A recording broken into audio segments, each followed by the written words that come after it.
أعوذ بالله من الشيطان الرجيم يا أيها الذين آمنوا كتب عليكم القصاص في القتلى الحر بالحر والعبد بالعبد والأنثى بالأنثى فمن عفي له من أخيه شيء فاتباع بالمعروف وأداء إليه بإحسان ذلك تخفيف من ربكم ورحمة فمن اعتدى بعد ذلك فله عذاب أليم.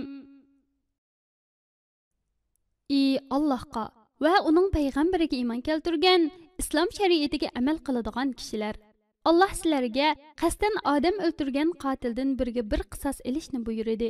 Ozod qotil o'zi o'ltirgan ozod odam uchun o'ltiriladi. Qul qotil o'zi o'ltirgan qul uchun o'ltiriladi.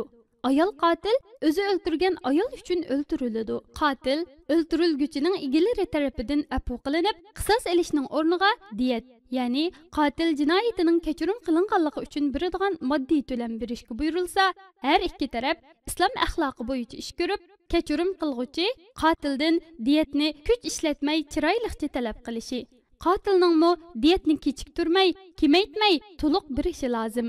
Qisosning o'rniga diyet elishdan iborat bu hukm Rabbinglar tarafidan kelgan yenikletishdir va sizlarga rahmatdir.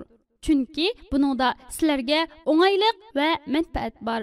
Kimki qotilni kechirib, uningdan diyetni olgandan keyin uni o'ltiradigan, o'ltirguchi qattiq azobga duchor bo'ladi. U ya bu dunyoda qisos uchun o'ltirilib azoblanadi yoki oxiratda do'zaxga tashlanib jazolanadi.